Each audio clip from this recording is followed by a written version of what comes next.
just a couple minutes. For those who are on, if you'd like to introduce yourself in the chat, what brought you here today, we always love to see who's here. I see many familiar faces and also some new ones. So I'd love to understand how you heard about the forum, what brought you here today, and then we'll get started in just a couple minutes.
Excellent. I see many people who are part of the wisdom study and have been joining these regularly. Thanks for being here again this month. Also some new names in the group too. So welcome. Again, we'll get started in just a couple minutes. We're just waiting for a few more individuals to join. And while we're waiting, if you want to introduce yourself in the chat, we can see who's here.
Welcome, everyone.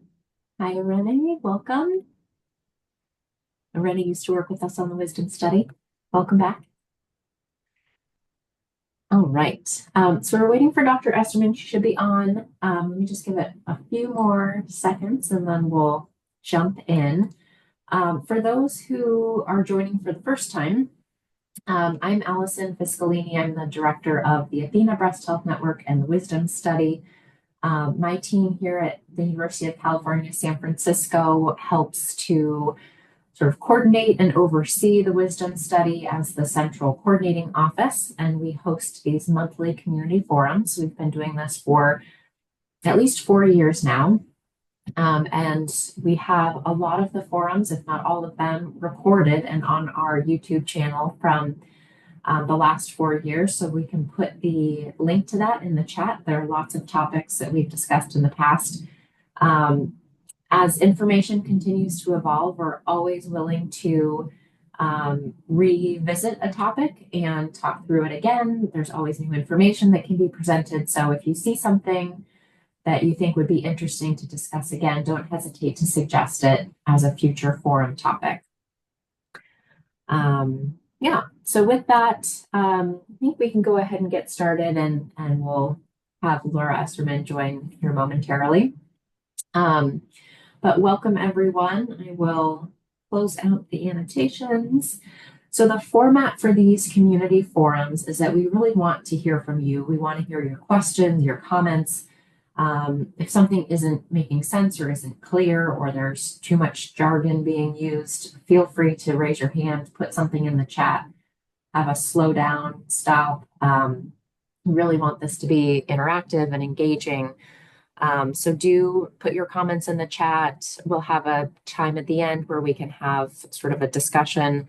But do, ask questions throughout and we can pause and answer those questions.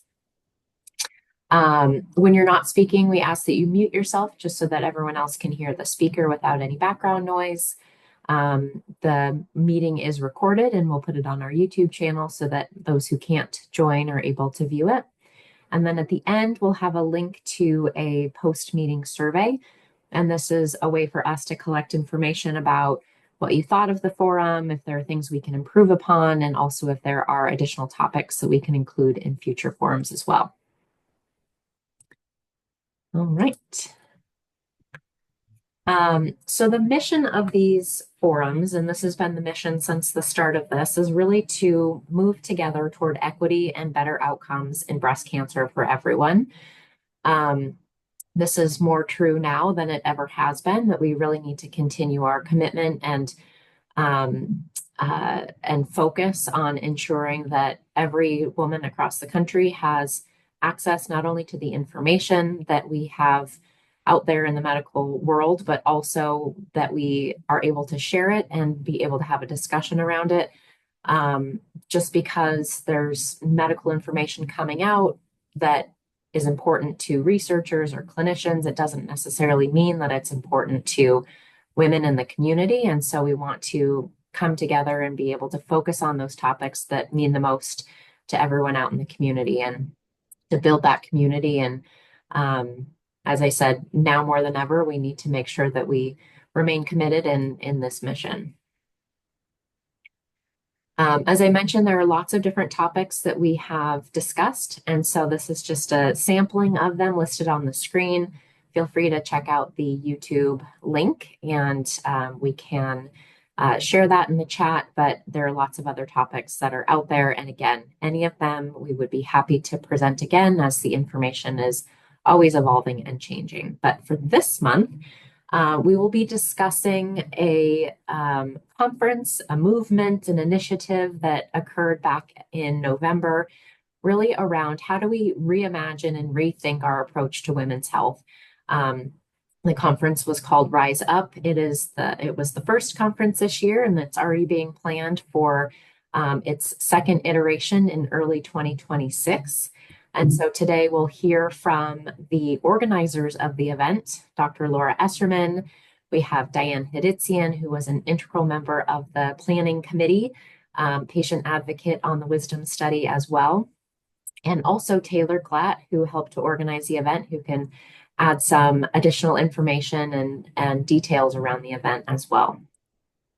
So without further ado, I will pass it over to Laura, Diane, and Taylor, who again will give an overview of the sessions, the topics that were discussed, some of the main sort of information coming out of those sessions that would be of most interest to the group here. So thanks. And then when we get to the slides, I've made a few changes, so I'll share mine, but not until after the video. Actually, we can go through this. So the whole idea for this conference was, really thinking about, I was just reflecting on sort of the progress that we've made in treatment by really focusing on early endpoints and really trying to learn who needs what treatment, and, the big trials like I-SPY and others have really allowed us to really think about how to personalize therapy. I was reflecting, and I remember when I was a new faculty member at UCSF back in 1993, before Taylor was born, that there were, about 50,000 deaths from breast cancer a year. And I remember that because I compared it to the number of people who died in the Vietnam War, which was 50,000. And And then what was the incidence of breast cancer, which at the time was about 150,000 women. This year, we expect somewhere around 323,000 women to get breast cancer, and about 42,000 women will still die of breast cancer. Now, the population is bigger. That's true. We have decreased mortality. Most of those mortality gains are because of better treatment. But we've like doubled the incidence of breast cancer. And like, what are we doing to be more serious about bringing that down? And it occurred to me that we have, over the course of a woman's lifetime, 70-80% of people are getting some kind of hormonal intervention, whether it's cycle control, birth control, in vitro fertilization, postpartum weaning, postmenopausal hormonal management. And none of that is done with an eye to breast cancer prevention. When in fact, we know a lot more about it and we haven't really gotten serious about it. So then I also, all know that I've been trying to think about how to organize risk and use that as the basis for figuring out who needs to be thinking about risk reduction or screening. And that's what the wisdom study is all about. But I think a lot of internists really don't understand the screening facts and the situation and how to make it better. But then it also occurred to me that, most of the people who deal with breast cancer really don't know that much about hormonal interventions and how they've changed. I mean, I was part of the Women's Health Initiative, so I knew a lot about that. But in starting to do research for this meeting, I was like, wow, there's just a huge gap. There's all this kind of new advances in endocrine treatments or hormonal treatments that none of us on the breast cancer side know anything about. We just say, okay, no hormones if you have hormone positive breast cancer. That's it. That's the extent of our knowledge, which may or may not be appropriate. And, the people who are doing all the hormonal interventions don't really know anything about breast cancer or screening. So it seemed like there was this huge opportunity to really change everyone's, baseline. And then to start being creative about how do we make prevention a reality? And a lot of people just say, oh, we can't do anything about prevention because it's too hard, it's too expensive, and no one will do it and won't work, which is also not true. So my colleague Doug Gee, Judy Garber, myself, especially since we had some time on our hands since we weren't going to San Antonio, because we weren't going to states that were big meetings in states that weren't giving women access to their reproductive right. I mean, access to reproductive care. So we started this meeting, which actually turned out to be, I think, super interesting. And go ahead to the next slide. Allison, can you move to the next slide? Yep, hold up. I just teed up the video, so let me get back. Well, that's okay. And then I'll tee up the video and then I'll have maybe Diane and Taylor talk about what they liked. I think the whole thing about this was also to try and, I think, one of the points was to, really engage people in a different way and think differently and come up with different ideas. And we were really fortunate. Diane really jumped in with both feet and really helped us really integrate advocates into every session. And I was surprised actually how much in the feedback that people found that so helpful. And we're so surprised. I mean, we're used to doing that here, so we don't think that much about it. And all of our, I Spy's that way, Wisdom's that way. And I just hadn't really realized what a big impact that would make on the meeting. But that was one of the big takeaways from people. And I think people just starting their careers like Taylor, just thinking about, wow, this is like, how could people who are so expert, be so unexpert in all the things that are really, I think,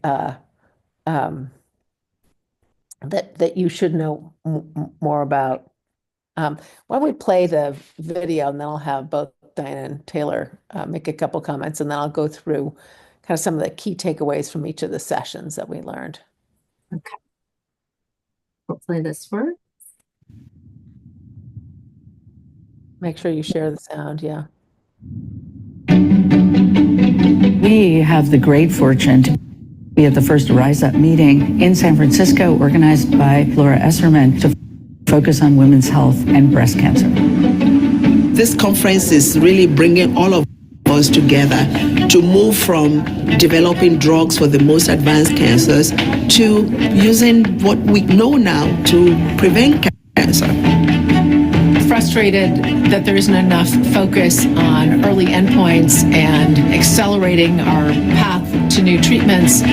In the time that I've practiced, I've seen a doubling of the breast cancer incidence rates and some decrease in the mortality rates, but that's just not good enough. Well, I came here, first of all, to say thank you to so many donors and people who are fighting to end breast cancer. It's also connected to a lot of the work that I do around women's health in terms of why women are still not seen as equals in our healthcare policy. Our big international meeting is in San Antonio, and we are not attending meetings in states that criminalize or ban abortion. We need to make sure that women who have breast cancer have access to everything that can help them survive. Not being able to terminate a pregnancy when you're 11 weeks pregnant with newly diagnosed metastatic breast cancer is going to have a very adverse effect on your outcome. If you want our business in your state, you have to treat women properly as full citizens and to provide full health care, and abortion care is health care.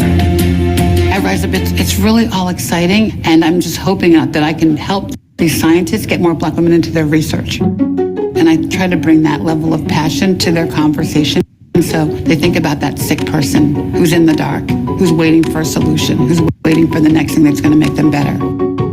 I think I would have had a very dire prognosis where I may not have survived without the clinical trial that I was on. The mortality rate with African American women with the type of breast cancer that I had is just alarming. And so I had a successful outcome. I was diagnosed in March of 2023, and by August of 2023, I was deemed cancer-free. What fraction of triple-negative breast cancer that occurs in women is due to reproductive risk factors? Black women tend to have children at a younger age, and they also have a shorter breastfeeding duration. Attributable risk is about 25% or 26% in African American women. Policies that could actually help women to really do at least 6 months of breastfeeding could reduce triple-negative breast cancer incidence overall and could reduce the disparities as well. We can use genomics, genetics, to do risk prediction. How do you talk to people so they can change their lifestyle? If by changing lifestyle, it will lead to a reduction in breast cancer risk. A lot of the talks here are looking at new ways of screening, prevention, quality of life, and then how we treat patients based on their cancers and the cancer biology. There is an entirely new class of sort of chemotherapies, which we call antibody-drug conjugates. This will really change the life expectancy of patients with metastatic disease and will improve the chance of cure in early stage disease. If you treat before surgery, you might have a better idea of what works and doesn't work. We also learned from the very first trials that looked at this new adjuvant treatment, that if you have no evidence of invasive cancer in the breast and lymph nodes, that your chance of being cured is excellent. We have many other genes we can test for now, including the whole genome. We can actually do it cheaper, faster. And now we're in the age of artificial intelligence. We can collect data from a woman's mammogram, and by really doing higher level physics, we can actually see the earliest molecules that form breast cancer. By integrating all of this data from multiple data sets, we've been able to do better with our risk prediction. What are all the opportunities to impact women's care? Cycle control, birth control, IVF, postpartum weaning, hormone replacement. Why aren't we thinking about doing this with an eye towards breast cancer prevention? It's time for us to rise up and overcome the barriers, and we're going to make a change. Co-chair of the Pro-Choice Caucus, of course, I want to say rise up and ban off our bodies. My vision for Rise Up, and if we really do our job in 5 years, we could bring the rates of breast cancer down by half. There's such a need to do more. People don't have to hear those words, you have breast cancer.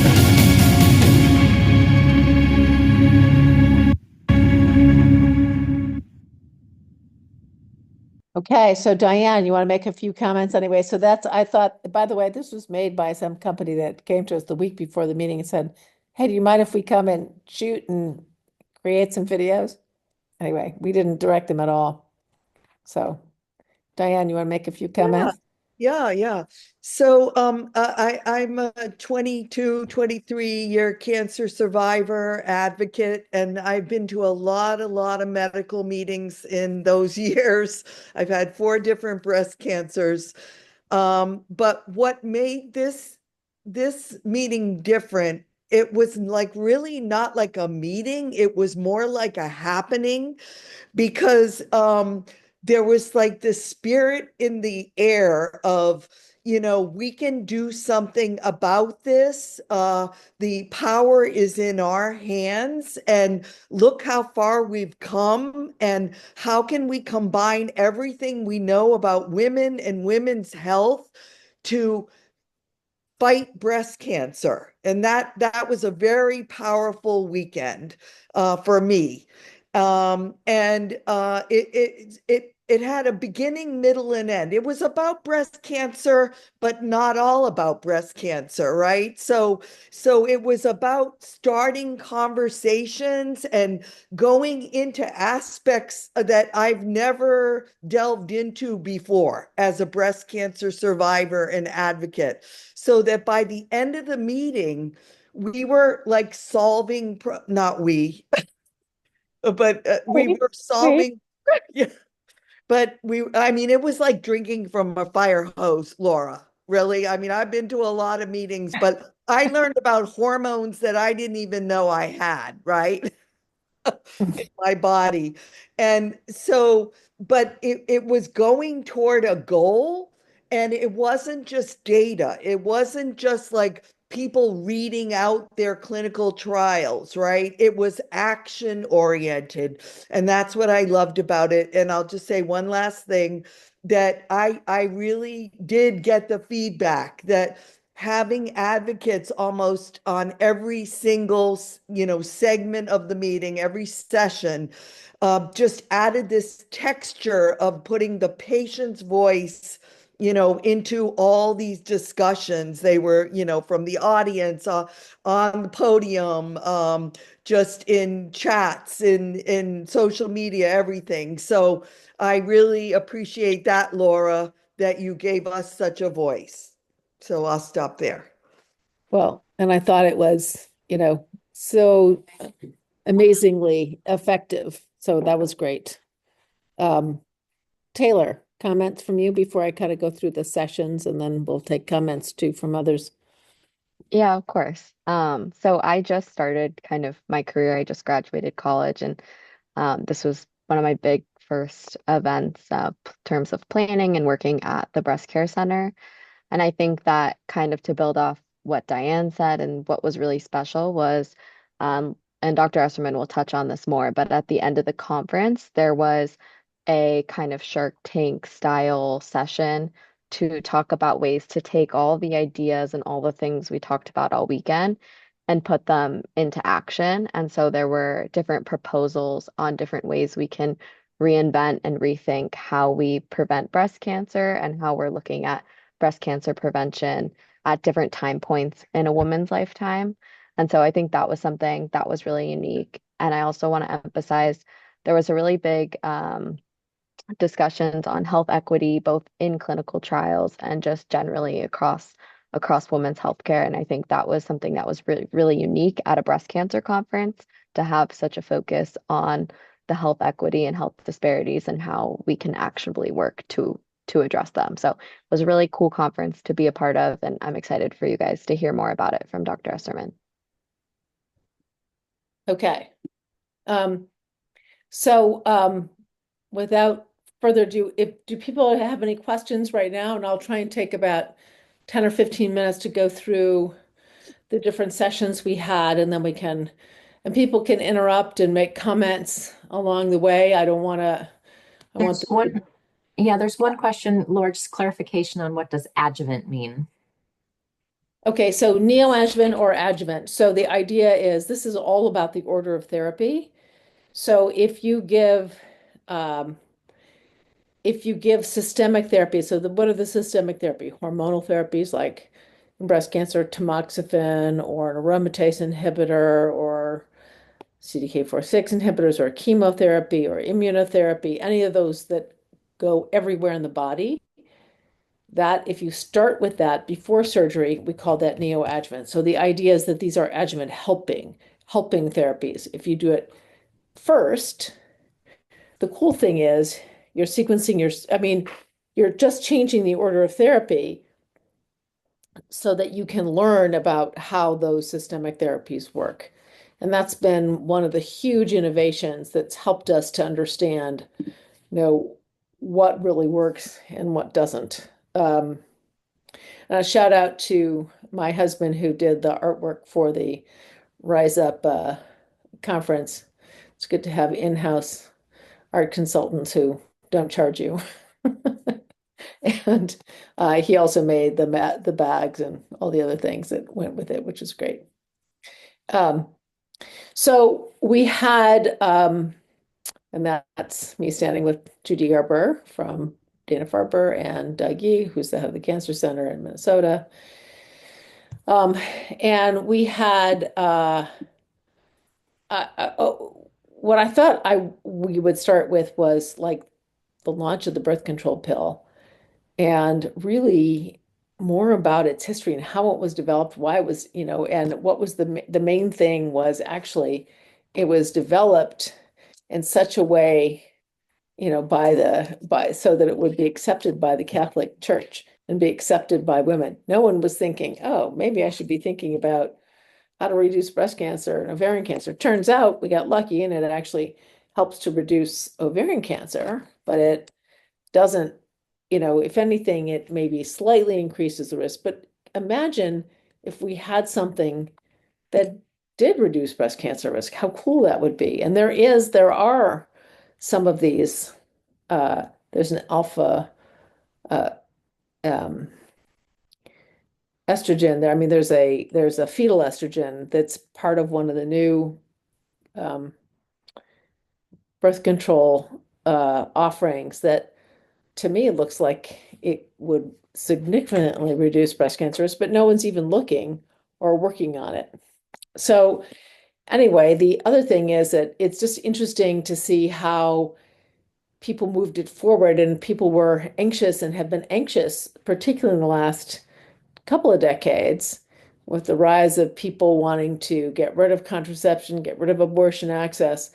So there's really, people find this kind of research radioactive. So there's been very little effort to really advance or invest in better research. And it's really promoted more as a lifestyle drug, which is,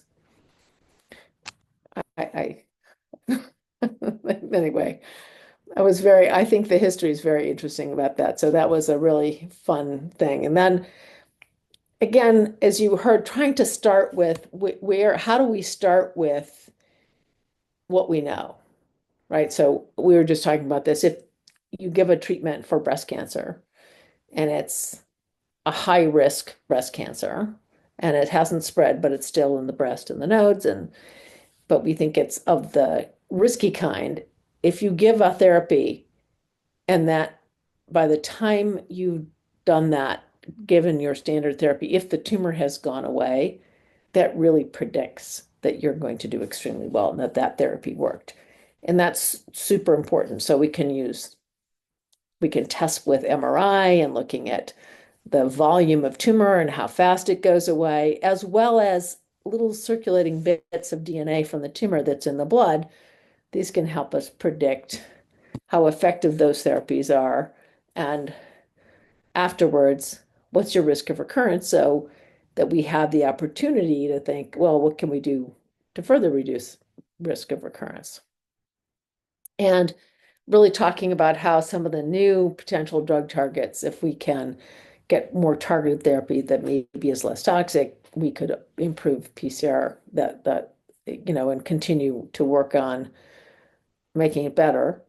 In the iSpy program, we've worked on trying to classify the biology of tumors so that we can better match the treatment so we can improve outcomes. And that may by itself result in maybe a 30% improvement in people's outcomes. That's something that we're testing right now in iSpy.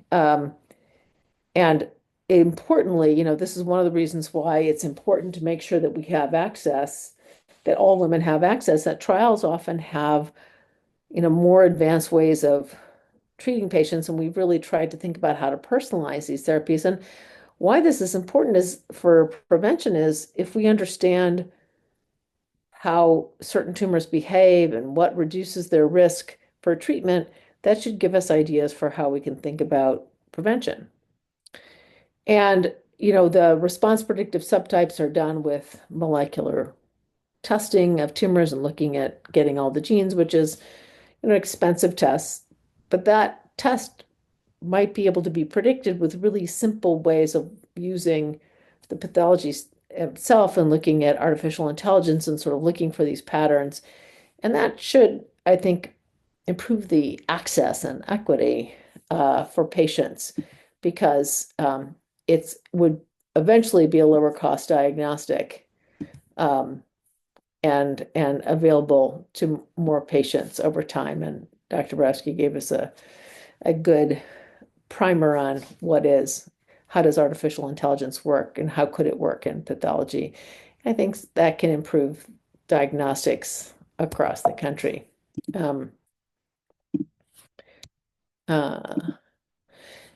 Then in session 2, we really spent a bunch of time really thinking about how could these imaging tools work as predictive markers, where have they been most successful and early endpoints in clinical trials. We use them in the iSpy trial to look for response, but we could also look at it in high-risk women.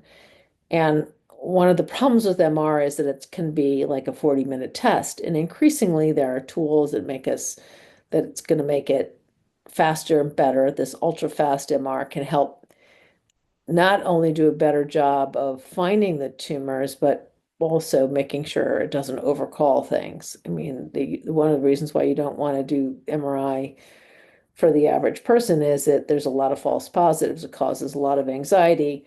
MRI guided biopsies are super expensive, like $20,000. And if people are paying a copay, that's a big chunk of change. So being able to make them much faster can reduce the cost and can improve the performance.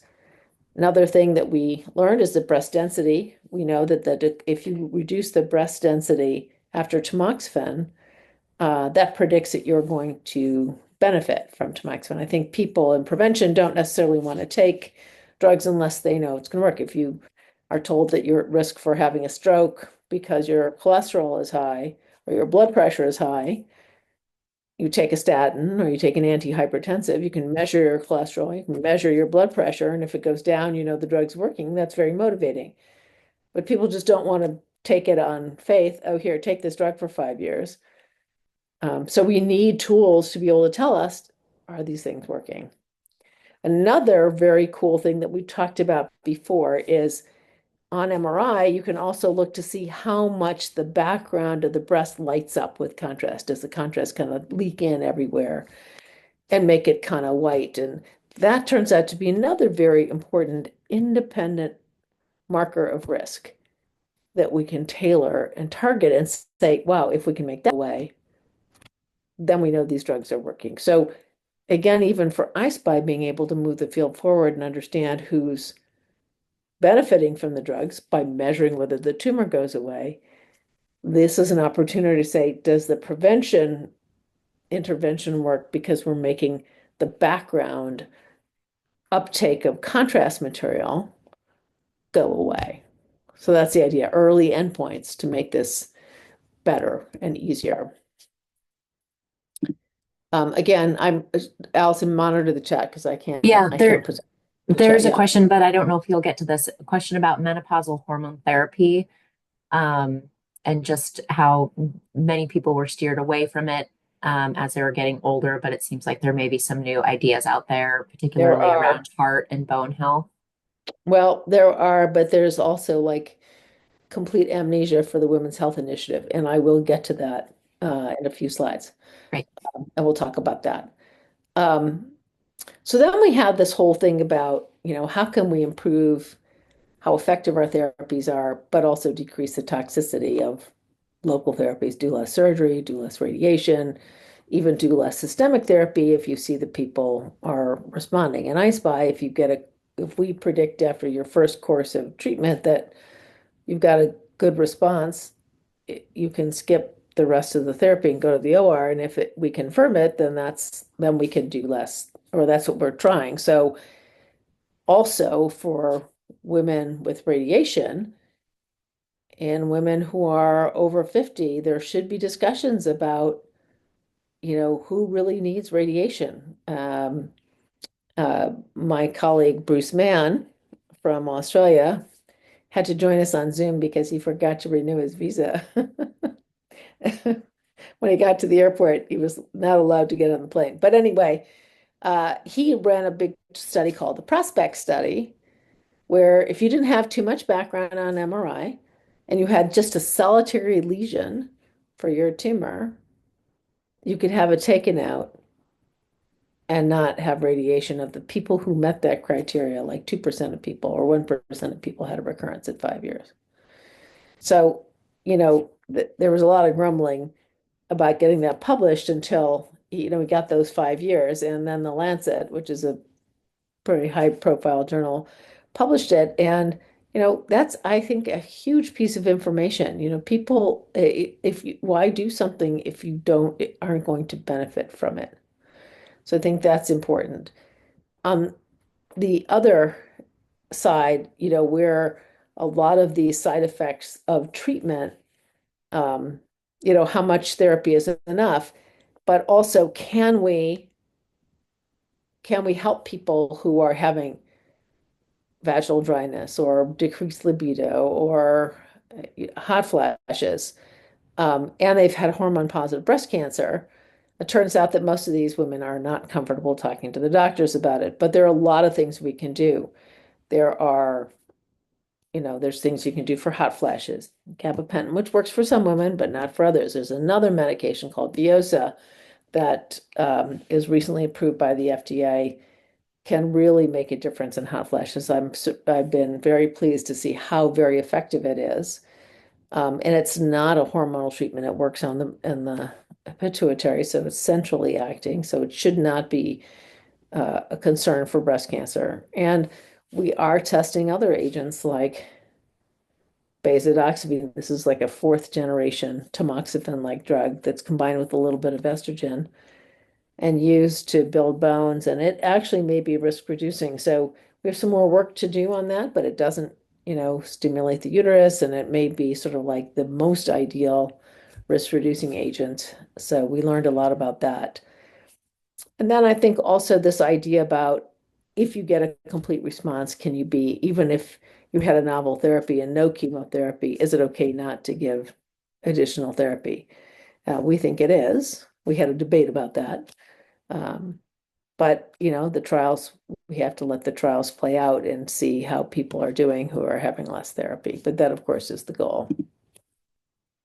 Okay, on to risk prediction and biomarkers for prevention trials. We talked about, you've heard all about the Wisdom study, and here's our Wisdom team here. So combining, AI-based imaging, looking at that mammogram for density. As you know, 50% of women are thought to have dense breast tissue. So is that really enough? Should we be screening all half the women with MRI and extra things? That would probably increase the cost of screening nationwide by 20 to 30 billion. That's with a B. So it turns out that this mammographic AI might identify the 10% of women with, who really have that risk factor that need additional screening. So we think that's super exciting, and that's something that we're getting prepared to introduce into the wisdom study. So we're really excited about that. And I think the traditional risk models just are too limited. And they also don't predict who's at risk for certain kinds of cancers. That I-SPY trial of high-risk women, I told you about those women, very few, less than 20% of those women show up with screen-detected cancers. They're almost always found by patients because they're too young or, because they grew too fast. So these are ways in which we can really improve screening that we're super excited about, which is why we talk to you about these things all the time. And then we talked about how can we apply the lessons of breast cancer biology for some of these early phase prevention trials. I think primary prevention trials are probably never going to get done. They're too hard, they're too expensive, they're too long.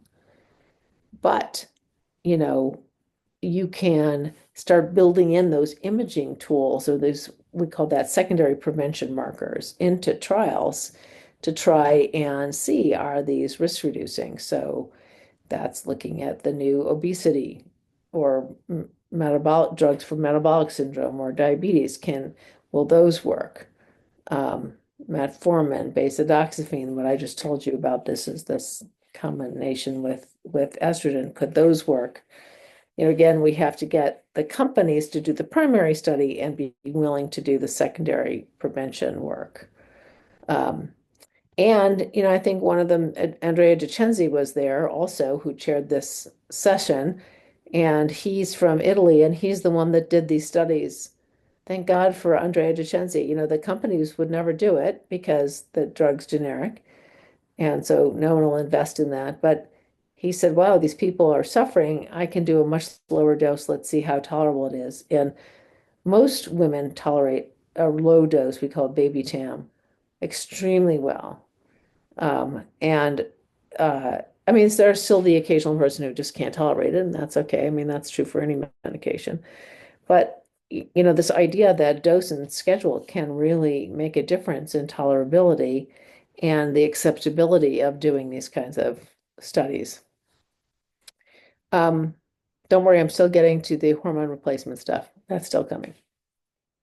So then we are very lucky that Dan I'm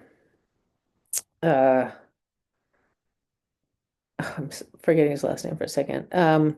Grossman. Dan Grossman, who runs he runs our program for on policy on reproductive health policies, and there's a series of trials that they've been doing and looking to what's happened to women who get denied access to abortion, and 90% of those, wind up living below the poverty line. And they've also done studies to see, are the people who've had abortions, are they more depressed afterwards? And they are not.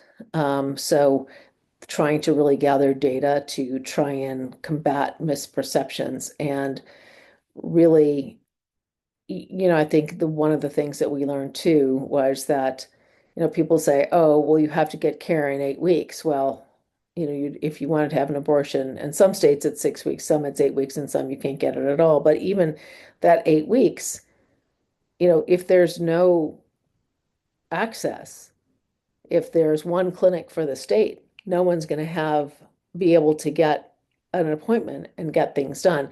Now, the availability of oral agents like mifepristone are game changing, but even that, you have to be able to get an appointment and get it prescribed in time.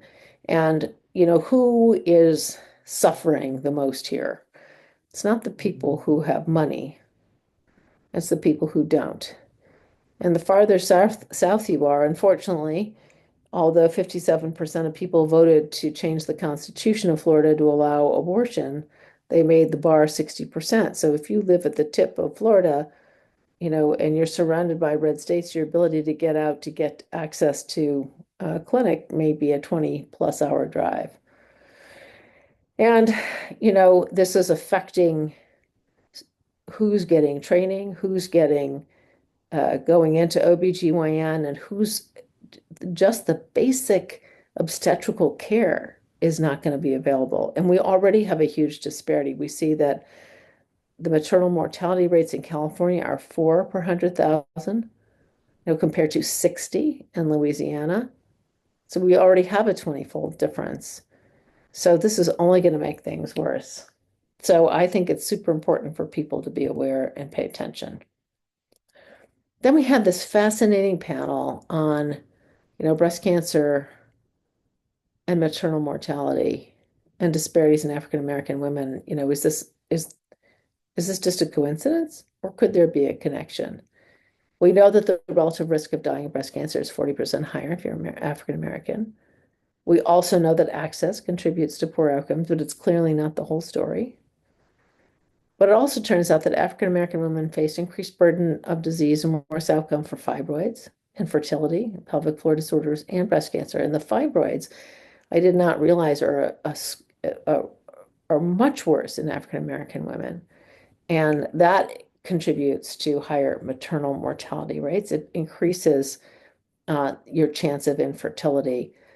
So it is, and it turns out, we're going to get to this in a minute, there are some medications that can be taken that ought to be risk reducing for breast cancer, but it's uliprisone acetate, but it's related to mifepristone. And the reason probably it did not get approved in this country is because it was during the first Trump administration, and so people were concerned about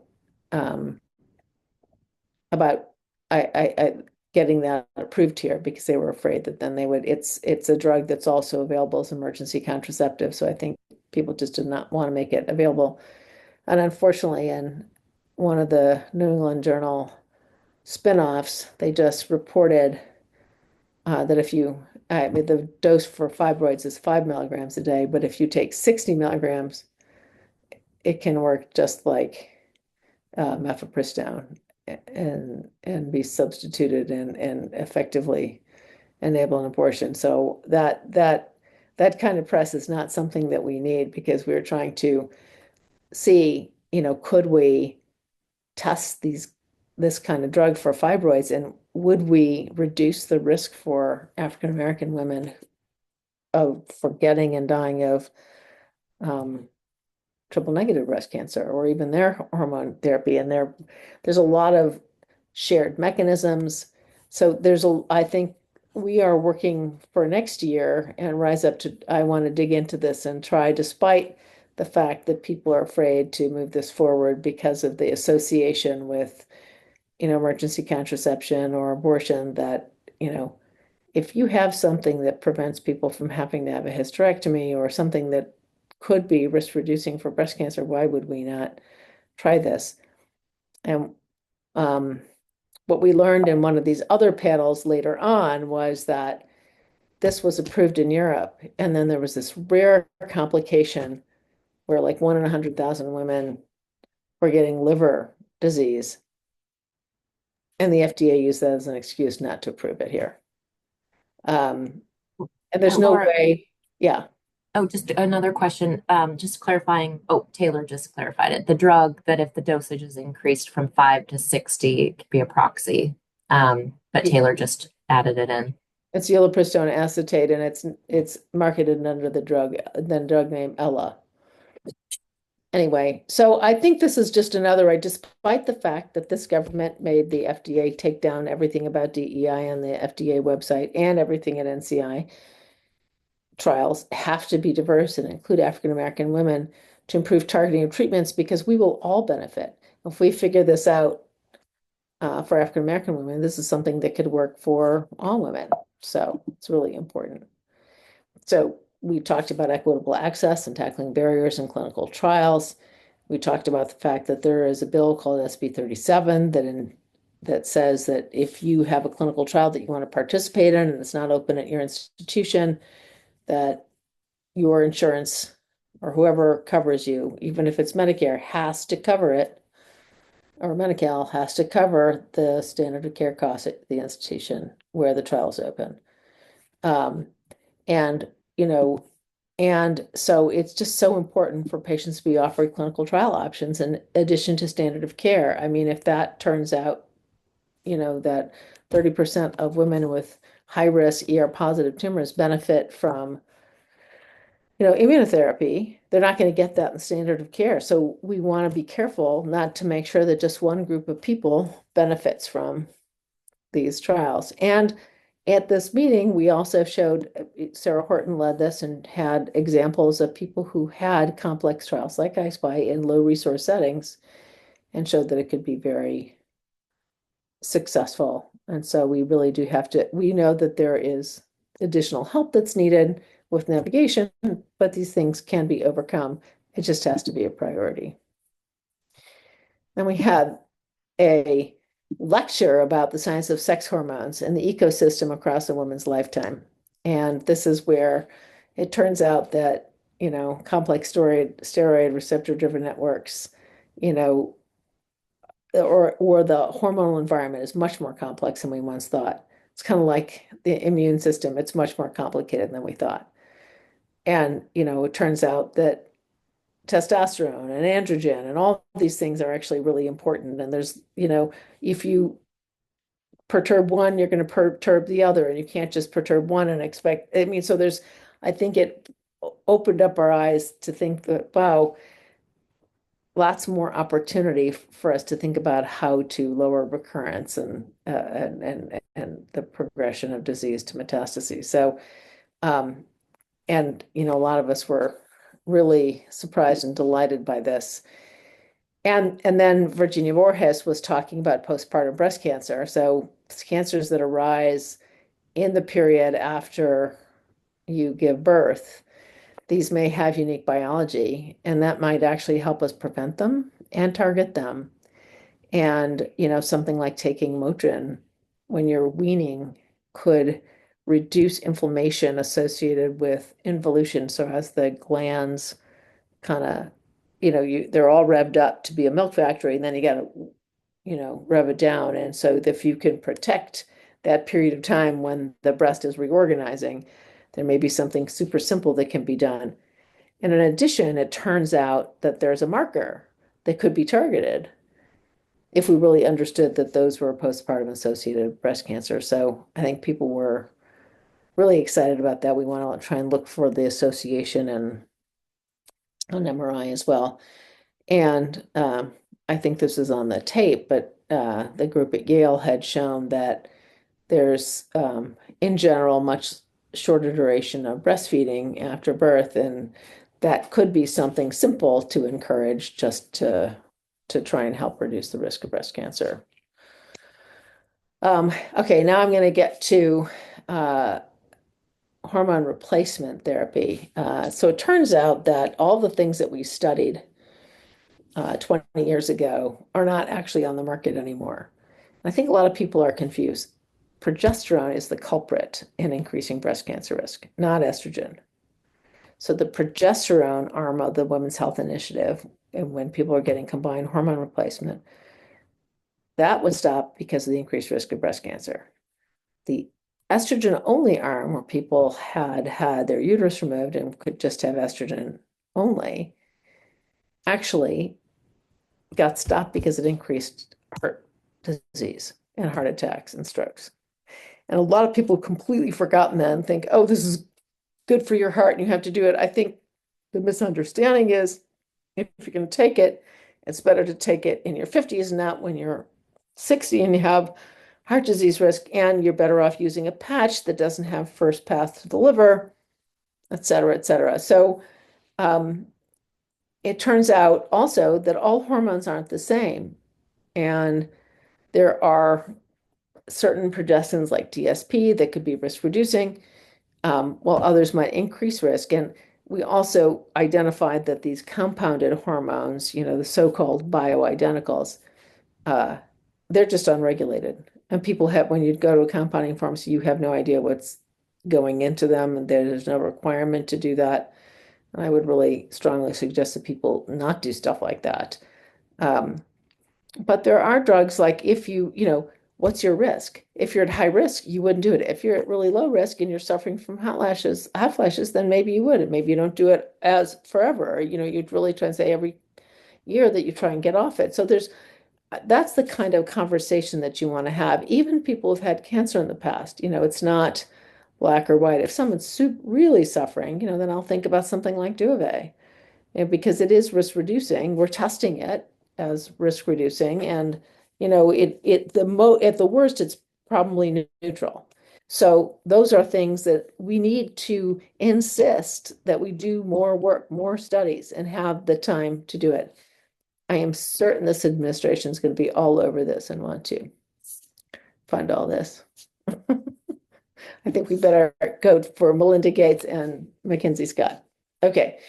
Then we had this ideas to implementation session that Taylor was talking about. This was the Shark Tank, where people got up and did their presentations, and the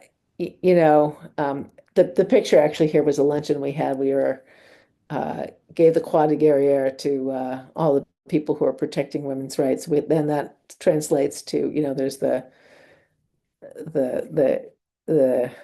Croix de Guerre, the War Cross, the French heroes or whatever they gave out. So this is the Croix de Guerriere, which translates loosely as the Cross of Badassery. Anyway, this is the woman. Anna Hockemer on the left ran the initiative, the ballot initiative to put abortion on the ballot in Florida. And that's Jackie Spear, who really worked on trying to protect women in the military, and Dan Grossman up there answering questions. But then we actually had this idea to implementation to try and think about some new approaches, and we actually gave out four projects. One for increasing access to exercise through an app that was really directed at Black women by Black women. One was how could we think about using existing drugs that might be anti-cancer, like mifepristone, which is used as an antiprogestin. It is used for abortion, but it actually looks like it's very risk reducing in BRCA carriers as an alternative to starting with a mastectomy. This low dose of testosterone combined with an aromatase inhibitor, and to see whether that can work in women who have atypia, and then tirzepatide, which is one of the GLP-1 or the obesity drugs, because being able to treat metabolic syndrome might actually reduce your risk. And we had judges from regulatory, advocacy, scientific, and venture capital backgrounds, and we've got a whole group of women venture capitalists who are excited about working on all this with us for next year, that we can expand some of these ideas. But we came up with new things that no one had even thought of when we started the conference a year ago. So we're just getting warmed up. February 2026. So I'm going to stop talking. I've talked longer than I meant to. But that gives you guys a broad brush of sort of what happened at the meeting, and we encourage people to attend next year if I'm not in jail. But anyway,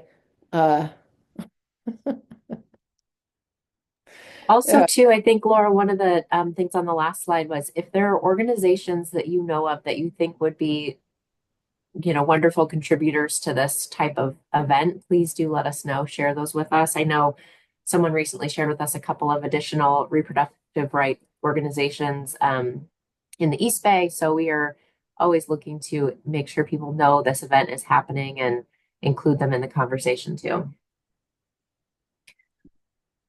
Yeah, and I'm going to reach out to Reproductive Freedom for All, and anyway, I'd love to hear any comments from people. There was one suggestion, the Black Women's Health Initiative. Yep. Also, just a note, there is the survey in the link or in the chat if you want to link to that. And Taylor also linked to the I2I ideas and awardees winners. So you can take a look at that list as well. Other questions? Or comment? Diane or Taylor, any other comments? Anything, Laura, you want to emphasize or add in? Well, no, just, was this helpful? Was this understandable? I didn't get a chance to see, tried to figure out how to make this as accessible as possible. But anyway, we clearly packed a little too much into a short period of time. But this generated more ideas, and yeah, we're gonna have to make some choices. Yeah, we could have had an hour on each of those sessions today. And in fact, several of the topics are going to be in some upcoming forums for the months to come in 2025. So we'll be touching on a number of these different interesting topics. Yeah, so let us know if there's any particular of these topics that you're interested in. And I think one of the things that came up was, why was this decision made to take this, this medication for fibroids off the market or not even let it be on the market? And, even if there was some rare association with liver, again, how can you say anything that's 1 in 10,000 or 1 in 100,000? I think that's almost impossible to say that would be associated with the drug. And like, if this is a huge issue in the Black community, like, why can't we, run a trial? Again, there was no safety signal when these trials were done. It's all,